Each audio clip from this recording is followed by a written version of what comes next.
extra discussions because of which we didn't proceed much. So today's section, today's tutorial will probably be a short one. I mean, it's a tutorial come some new concepts, of course. But either way, today we are not going to take very long. We will get acquainted with the concept of a transfer characteristic, and then we will solve two problems. So that's also today's agenda is a little short. So anyway, so let's get started. Let me turn off my video and share my screen.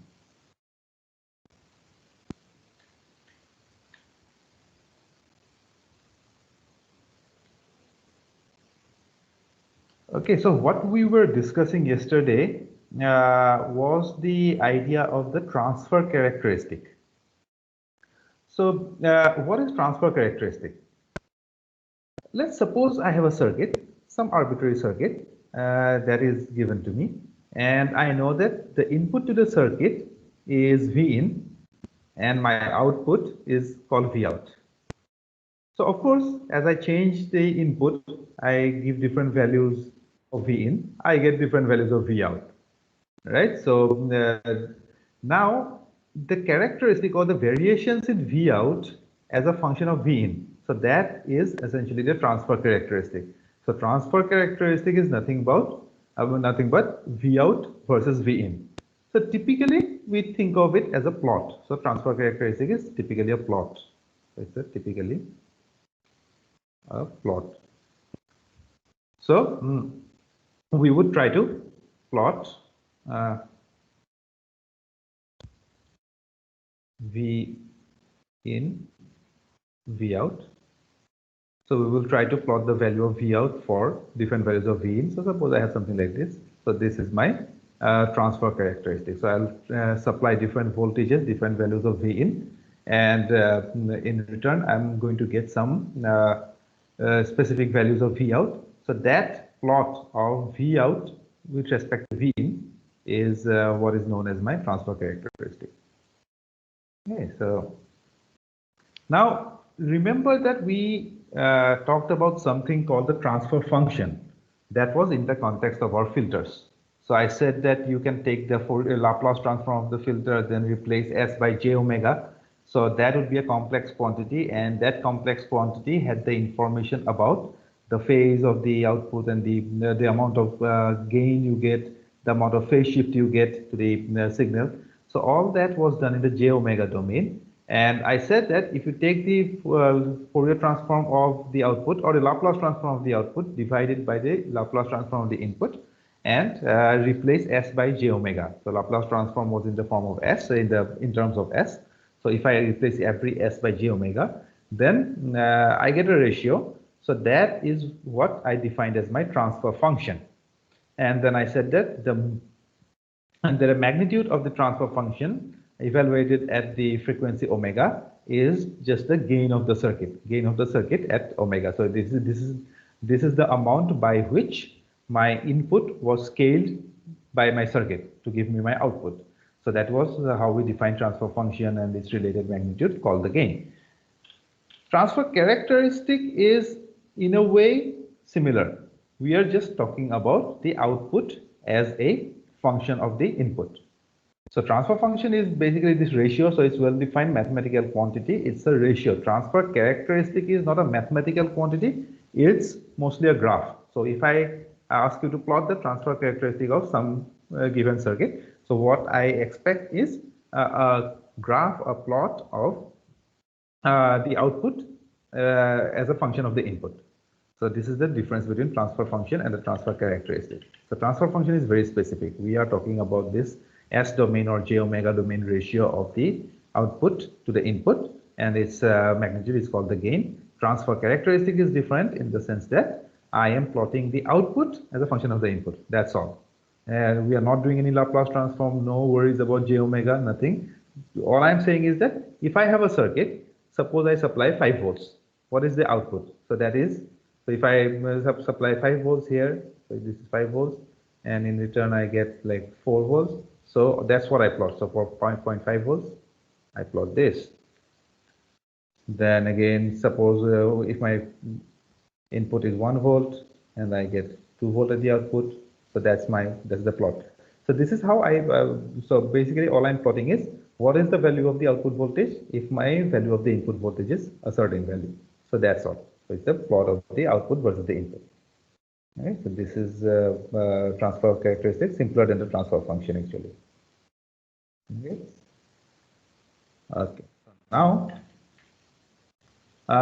suppose now I have a clipper. What would its transfer characteristic look like? So if I have a clipper circuit, if you remember what a clipper did, the clipper clipped off everything above a certain voltage. So if I have a clipper with a clipper like this, suppose I have a clipper where I supply some input voltage, and I have a diode. So this is a diode that has a barrier potential of 0.7 volts. And then finally, I have some RL or something like that. So what I claimed was that this diode would clip off everything above 0.7 volts. So this came from the theory of the clippers that we read. So based on that theory, I can immediately draw the transfer characteristic for this clipper. How do I draw it? I first draw this graph. I put V out in the y-axis and V in on the x-axis, and then I see what happens for different values of V out. So if my V out, for different values of V in. So suppose if my V in is above some value, above 0.7 volts. Here we are using the second approximation. So I know that my clipper circuit clips off everything above 0.7 volts. So if I supply a voltage of 1.5 volts, then output will be 0.7 volts. If I supply a voltage of 2.3 volts, my output will still be 7 volts. If I supply 5 volts, my output will still be 0.7 volts. So anything above 0.7 volts, any input above 7.0 volts will give you 0.7 volts at the output.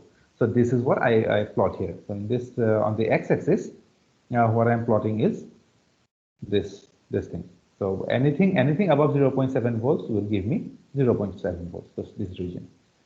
And what happens if my input is below 0.7 volts?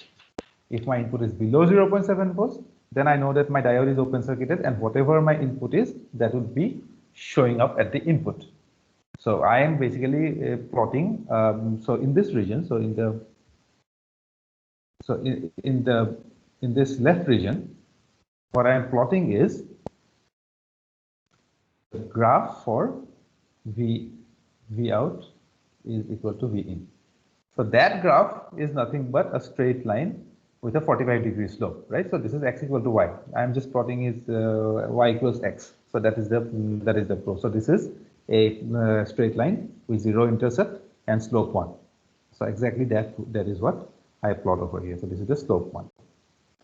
So until I get 0.7 volts, I have a straight line, 0 intercept to slope 1. So this is, and if I write that down in terms of a mathematical equation, I have V out is equal to V in if V in is below 0.7, and V out is equal to 0.7 if V in is greater than 0.7. And what happens at V out is equal to 0.7? Well, that is obviously equal to 0.7 volts at the output. So you could write it. So here you could just do V in is greater than or equal to 0.7 volts. Because these are continuous lines. So this is a continuous equation. This is a continuous equation. There is no discontinuity in the graph. So, but if you look at this circuit, it's essentially that clipper's transfer characteristic looks like this. So I have and just to remind ourselves how the clipper waveform looked like. So if you had this particular sinusoid being supplied, then everything above 0.7 volts is clipped off. Okay. So now this is the clipper. So now if I make the diode in the clipper an ideal diode, what happens in that case?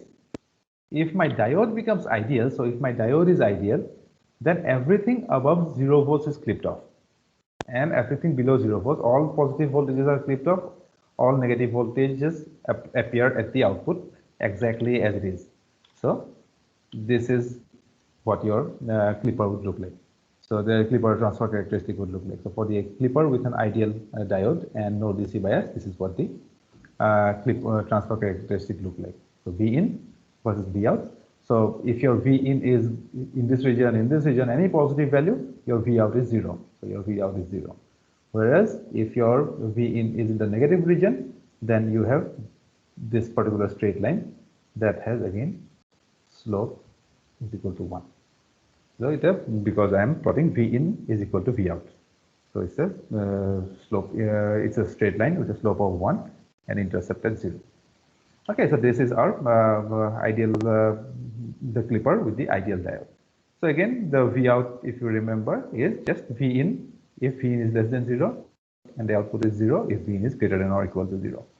So, if you actually try to draw it, V in and V out look like this.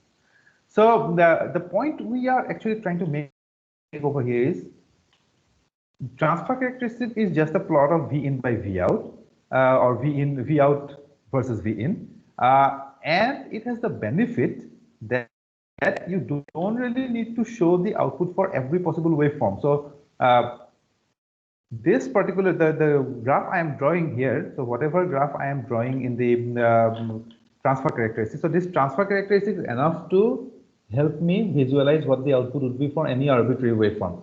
So if I see this transfer characteristic, so if I see this particular transfer characteristic, then I can immediately tell the output of the circuit to any arbitrary input, right? So if I have this output, so if my input is this sort of a sawtooth input, my output would be this.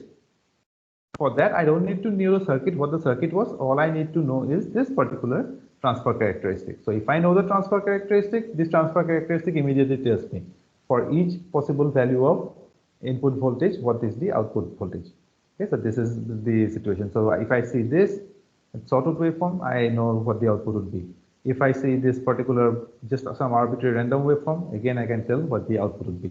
So this is the benefit. Now it's a clipper circuit. We are starting with a clipper circuit, so there's no surprises, of course. I mean, if it's a clipper circuit with an ideal diode and no DC bias, then oh yes, everything below some value below 0 would be cut off. But for more complicated circuits, and where you have, or if you don't even know the circuit, you could just give the you could just give the transfer characteristic, and you will be able to know what the output is. So that is your transfer characteristic, as opposed to the transfer function. The transfer function or the system function was a function of omega. So for the function of omega, what we saw was it's basically a representing the gain of the circuit as a function of the frequency. So here, this transfer characteristic is useful when you are dealing with some nonlinear circuit. So it's a nonlinear circuit. All you can say is for this particular voltage, I get this particular output. So that is what the transfer characteristic is saying. So these two are not the same. Don't confuse them. So whenever I say transfer characteristic, remember this sort of graphs. So for different input, what is the output? And one other thing is, no, I mean, it actually covers that only. So basically, if you look at a transfer characteristic, you would see this term. So this x-axis would be the input voltage or input current if you're looking at some sort of a current-driven circuit. But anyway, it will be either input voltage or input current. But if it's a transfer function, then your x-axis is the input frequency. So x-axis will have omega. So if you remember the transfer functions or that gain plots of the gains of the different types of filters, you would always remember that your gain that particular plot had the frequency at the x-axis. Here it's not the frequency; it's the input voltage. So that's very important to remember. Okay, so this is your transfer characteristic. So any questions on the transfer characteristic?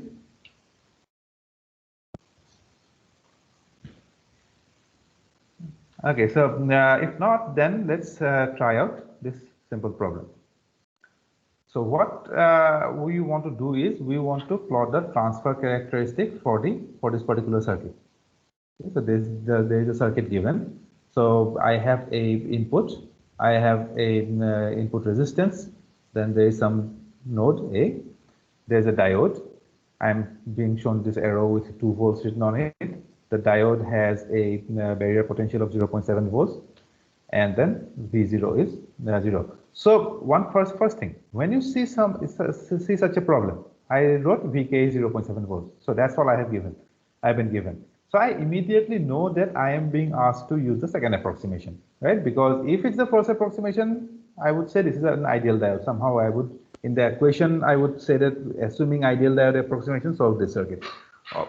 If I don't say anything, but you see this Vk 0.7 volts, then you immediately know that you are expected to get the second approximation for the circuit. So you are given a particular barrier potential. There is a specific new voltage of 0.7 volts.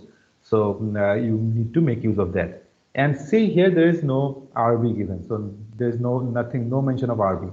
RB is the bulk resistance. So there is no mention of RB, which means you don't need to worry about the bulk resistance. You don't need to take into account any potential drop or voltage drop across the bulk resistance. So these things can be safely ignored. So given all this, now the question is plot the transfer characteristic of the following circuit. So how do you plot it? So first of all, what sort of circuit is this? That's the first question.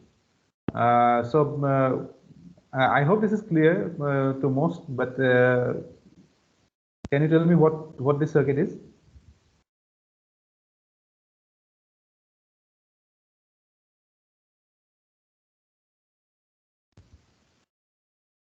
This circuit, if you think about it, what's going on in this circuit? I have some input voltage V in. So something is coming, so I'm trying to push electrons through this way. There is a voltage V0, output voltage, and then there is a diode in here. So sometimes, depending on all these other parameters, sometimes this diode is a short-circuited diode, sometimes it's an open-circuited diode. So when it's an open circuit, then I get Vi, V0 is exactly equal to Vi. When it's a short circuit diode, then V0 goes to whatever constant voltage I have across the diode and these two. So this voltage and this voltage, whatever the sum of these voltages, I get as V0.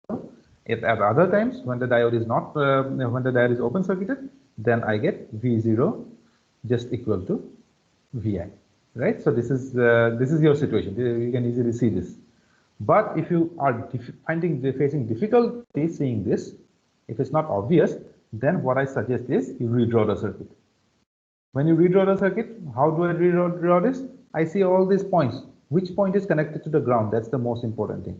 So when I'm told that I have a Vi like this, that means that I have at this particular point, I have a potential of Vi with respect to the ground. So this is equivalent to a battery connected to the ground, right? Then when I say V0, then again, this is some potential with respect to ground. Okay, and then I have this thing.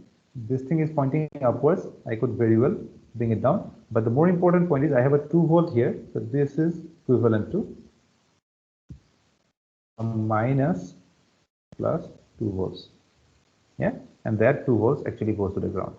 So whenever I say 2 volts over here, that this 2 volts means at this point, at this particular point where that arrow is, there is a positive potential of 2 volts with respect to the ground. So I have basically this circuit. I have a Vi, battery of Vi, supplying Vi. I'm measuring V0 across this terminal and the ground. And I am supplying a voltage of 2 volts to the cathode of the diode, to the N terminal of the diode, by using a battery of 2 volt potential. Okay, so this is what this circuit tells us. So let's try redrawing the circuit in some slightly more intuitive sense. So if you find that this is, if you want to draw this in a slightly better way, then you see that. Okay, so what you have is, if you redraw the circuit, you end up with the circuit below. So this circuit and this circuit is just equivalent. These two circuits are absolutely totally equivalent. So as I said, this Vi, the Vi voltage is nothing. You can think of it as a battery connected to the ground. So basically, we have a ground over here. We have a ground over here. So Vi is with respect to the ground. So I'm just adding a battery in there. Battery called Vi. That's the input.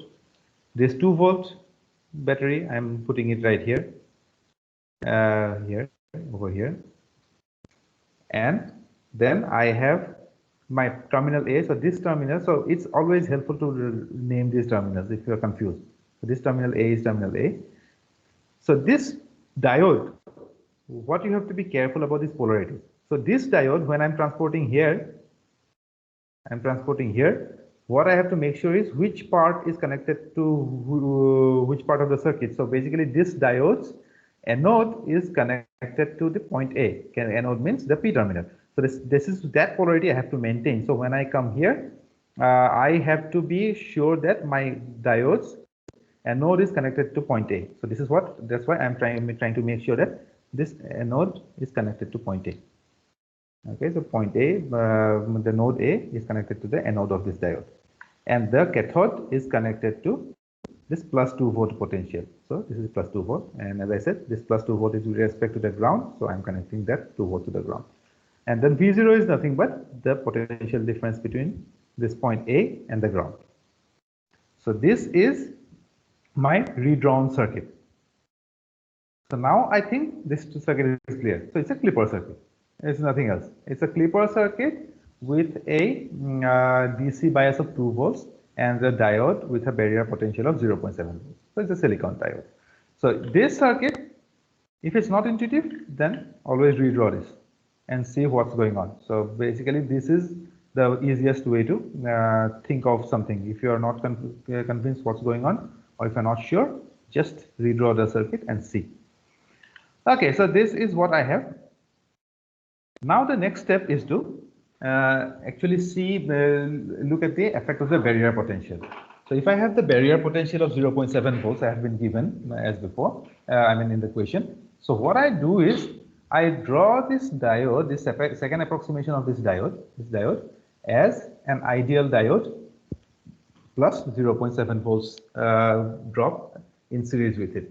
So I have this ideal diode, and I have this 0.7 volts drop in series with the diode. So that is my broken down approximation. So I broke it down to 2 parts. One an ideal diode. In series there is a 7 volts potential. And again, I have to be careful about this polarity. This plus sign is up, the minus sign is down. So that is important. If I mess that up, then things will be wrong. So essentially, my second approximation was that if I have a diode like this, 0.7 volts, then this I could have, I can draw it as a diode with a 0.7 volts. So basically, it's a plus minus. So there's a voltage drop in the direction of the diode. So in this anode to cathode direction, in that direction, there is a voltage drop of 0.7 volts. So this cathode, this straight line of the diode, that should be connected to the positive terminal of this 0.7 volts. So that is important. If I reverse that, my answer should be wrong.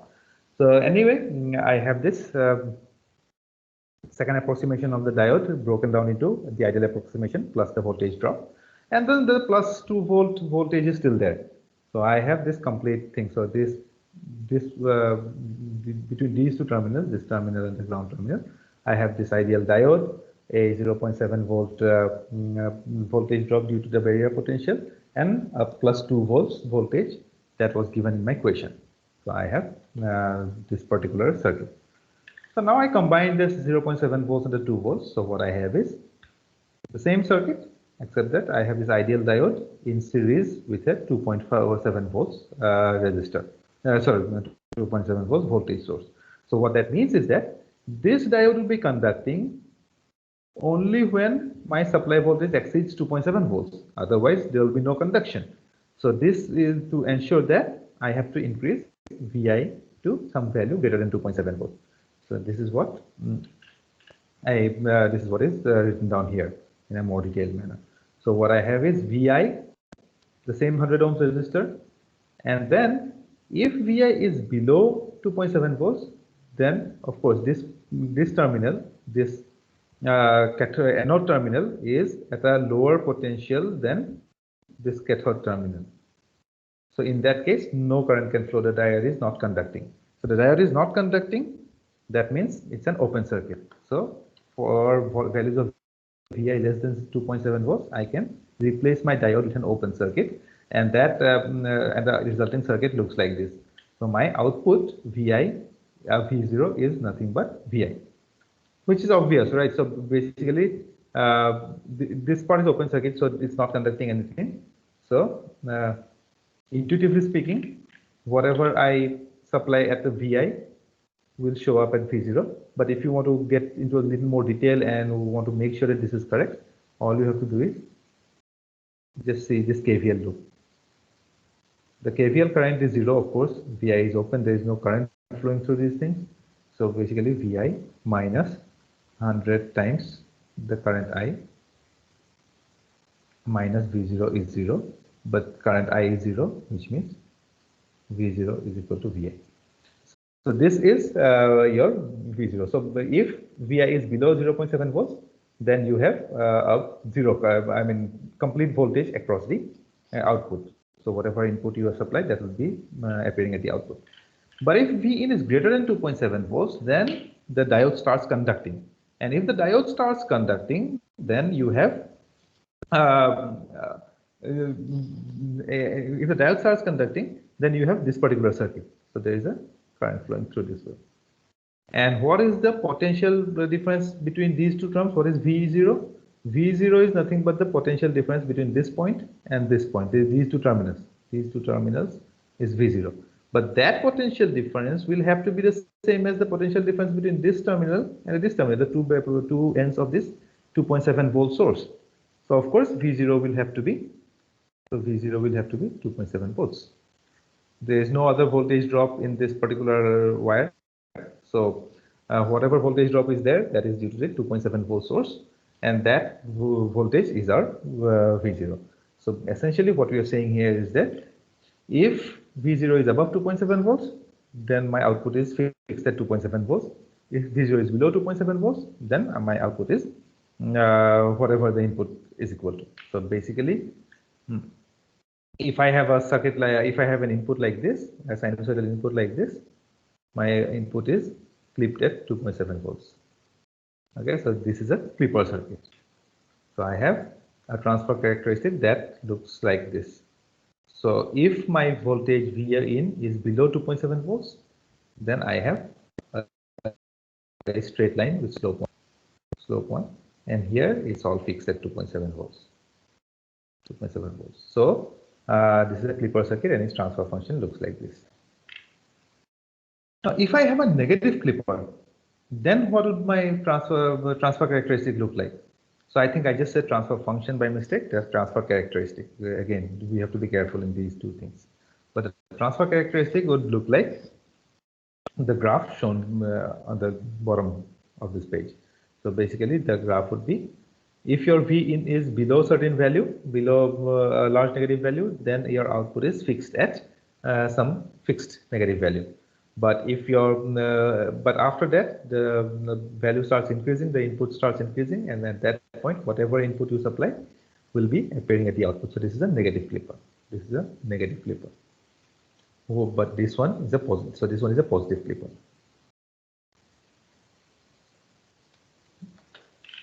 And then suppose I have a clamper. What would be the transfer function of the clamper, transfer characteristic of the clamper? The transfer characteristic of the clamper would be, you will have the output. So if you remember the clamper, what the clamper did? The clamper was taking some input signal and forcing it up by some value. So it was just adding that offset. So if I had my input signal that went from plus Vp to minus Vp, then what it did was it took that signal and added an offset of plus Vp to that. So basically, if I have this signal, my output would be for a positive clamper. So if it's a positive clamper, so positive clamper, what I have is it's the exact same signal, but now it will be going from plus 2 Vp to 0. So this is 2 Vp. This is 2 Vp, and this is 0. So instead of swinging from plus VP to minus VP, now it's swinging from plus 2 VP to 0. So the total amount of swing is the same. It has this, it traverses this a complete range of 2 VP, but it does not, it doesn't come down to the negative side. So everything is on the positive side. So I have a positive,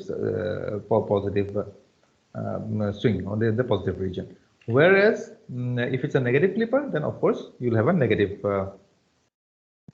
thing. So if it's a negative clipper, then what will happen is that your signal will look like this. So it will go from 0 to minus 2 VP. But either way, the signal swing is the same. It just is pushed up or down by an amount equal to VP.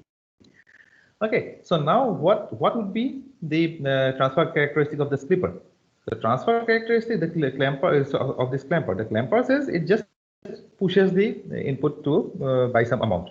Pushes the input by some amount. So what that means is, if my input is some value, say X, then my output would be just X plus VP, right? So there is this amount is VP. So whatever my input is, that is pushed up. So there, basically, if my circuit was such that it just gave me whatever input I gave, then I would have this particular straight line passing through the origin. But that's not what the clamper is. That's not, I mean, you don't need a circuit to do that. You take the input at the output, that's it. That's the transfer function. But what I'm doing over here is I'm trying to push the signal up. So that is why, because of this positive clamper, whatever is voltage you supply, that voltage plus an offset of VP, that is your positive clamper. So this is why I drew it like this. The transfer characteristic looks like this. The transfer characteristic is just a straight line. Slope is 1, but it is shifted upwards by an amount VP. So slope 1, intercept VP. So basically, this is your transfer characteristic. So again, you don't really need to show a clamper circuit. You don't need to say what input gives what output in terms of a sinusoid or some other waveform. All you need to show is this particular transfer characteristic, and then I will know what input for any arbitrary waveform. I can tell you output would look like. Okay, so this is your clamper, and finally there is one. Okay, no, so this is your clamper. So we don't. These are the two transfer characteristics that we are drawing. And next, let's look at another problem.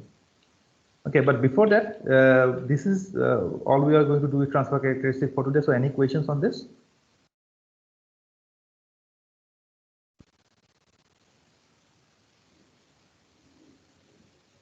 Okay, so fine. So let's move on to the next question. So this is the only other question we are going to do. As I said, this is going to be a relatively short class.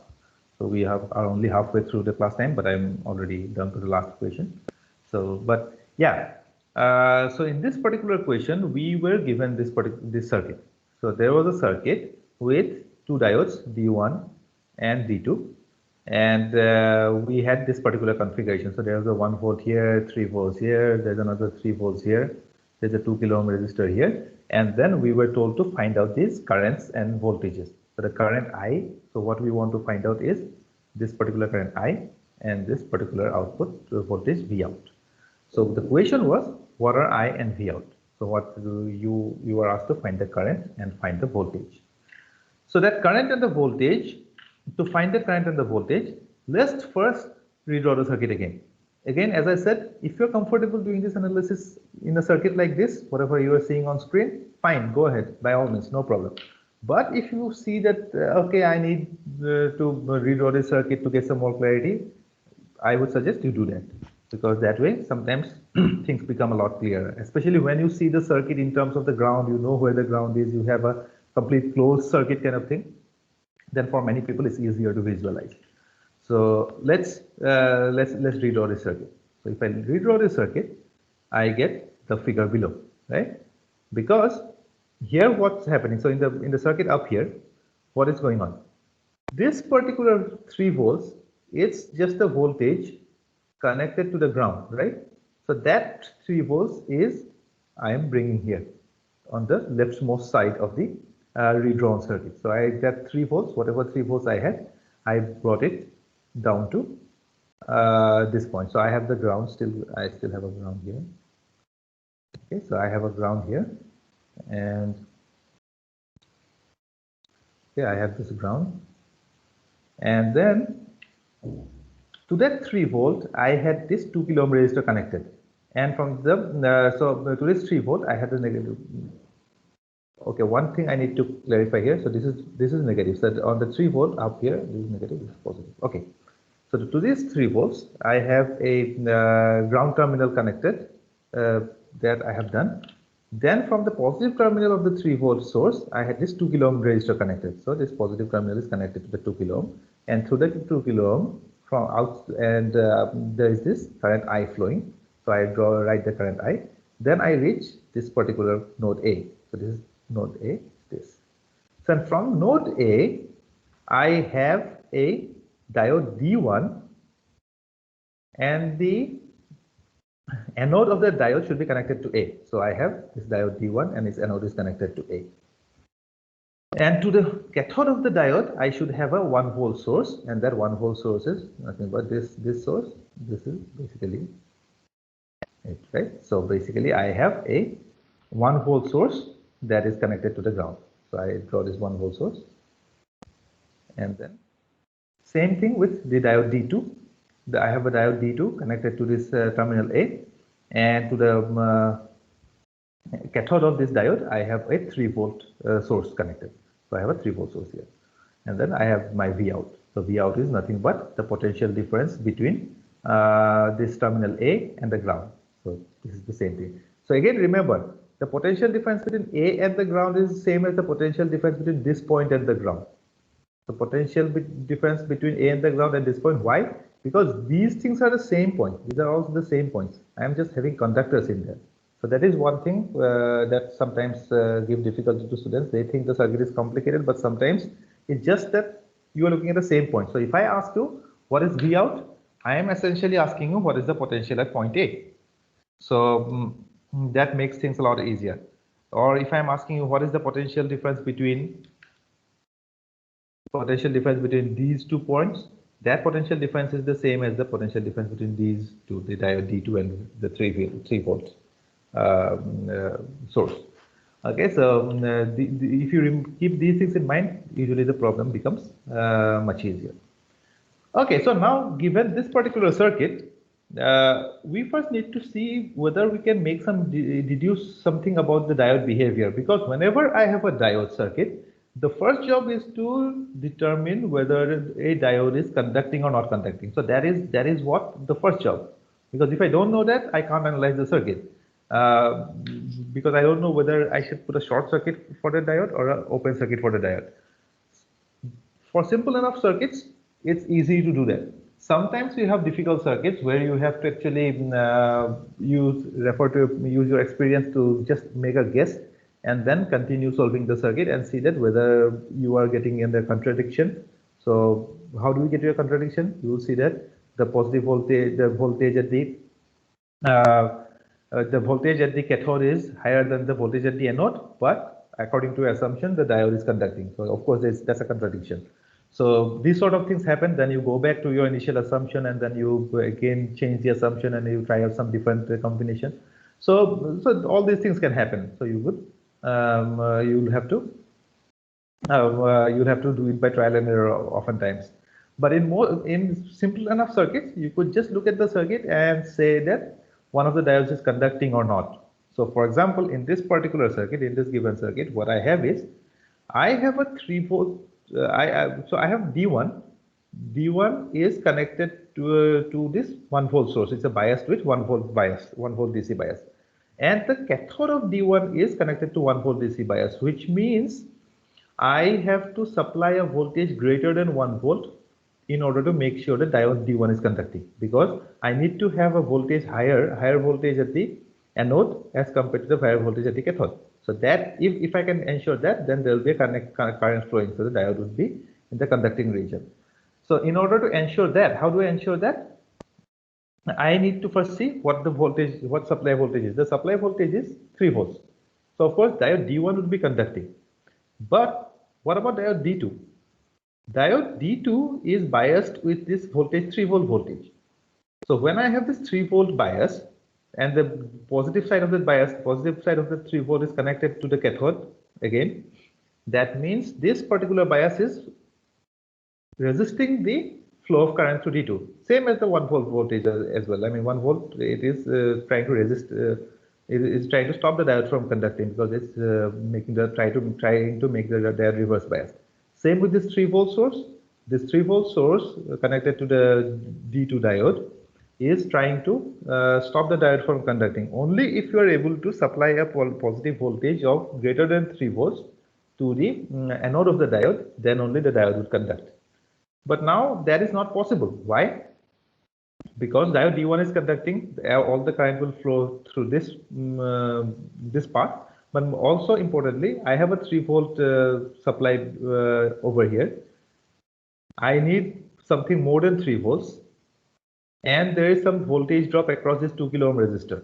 So of course I am not getting a 3 volts at somewhere here. So in this place at terminal A, the voltage at terminal A has to be lower than 3 volts. It cannot be greater than 3 volts, which means the cathode of this diode is at a higher potential than the anode, or spoken otherwise, the N terminal of this diode is at a higher potential than the P terminal of the diode, and that ensures that your diode will not conduct.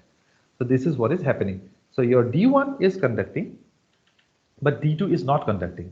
And that means you have a circuit diagram, effective circuit diagram, equivalent circuit diagram that looks like this one. So here I have this 3 volt source. Here I have this 2 kilo ohm resistor as before. My D1 became short circuited. So where D1 was initially, I replaced that with a short circuit. And I have this 1 volt bias, of course, as before. And then I have this V out. So what is V out now? As I said, the voltage V out is just the voltage across these 2 points, point A and point this ground, point A and ground. But that voltage is just 1 volt because I have nothing except one 1 volt source. So V out has to be 1 volt. So I can immediately say that V out is 1 volt. And what is the current I? This current I is, it just follows from the fact that the current has to be whatever total voltage across the circuit divided by the total resistance. Total voltage across the circuit is 3 volts minus 1 volts, which is 2 volts.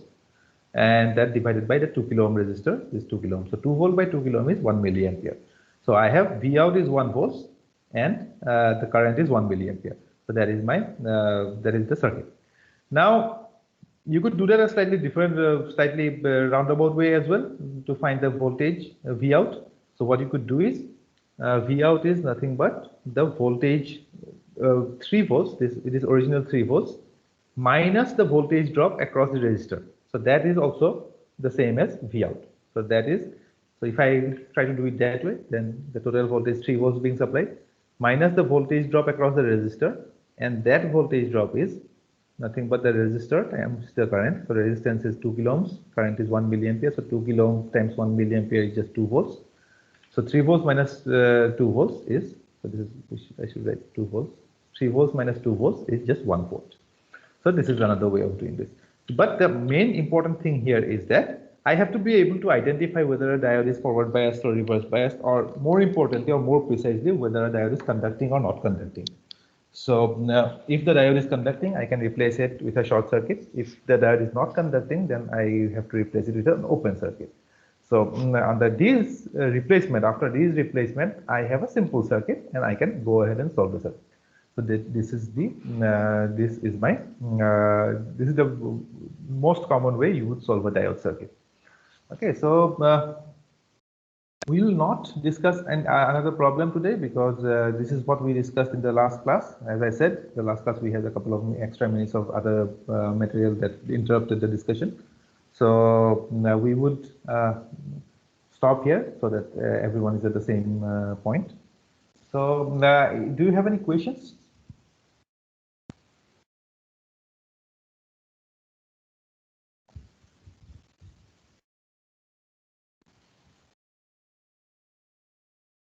Okay, so if no questions, then we would stop here today. It was a short class then. It was just, I mean, we're still 10 minutes left, but it's okay. We would stop here. I will not keep you waiting just for the sake of it. So I hope you were able to submit your homeworks. So some of you had some difficulty, so I hope all that is sorted out. So as I said, I mean, everyone was fine. I mean, everybody is uploaded PDF. So only thing was for some people, the size of the PDF, the limit in the PDF size was a problem. But that happened. So there was a limit of 10 MB. So most people had PDFs of size 1 MB, 2 MB, no more than that. But for some people, the PDF size was a little higher on the higher side. That happens if you have very high resolution images pasted into the PDF. So if you are trying to, let's say, scan a page and you have a very, very high resolution scanner, then your scanned page might have some rather high, large file size. So in that situation, what you could do is, if you're pasting an image, you could reduce the resolution. And if you're scanning something, then again, there might be a possible to reduce the resolution, but usually that doesn't happen. So out of 200 people, very few people had that issue. So, but other than that, I think everything is fine. Okay, so I would say let's stop here. If no questions are there, and then we will meet next week. Okay, so thank you all. Thank you, sir. Thank you, sir. Thank you, sir.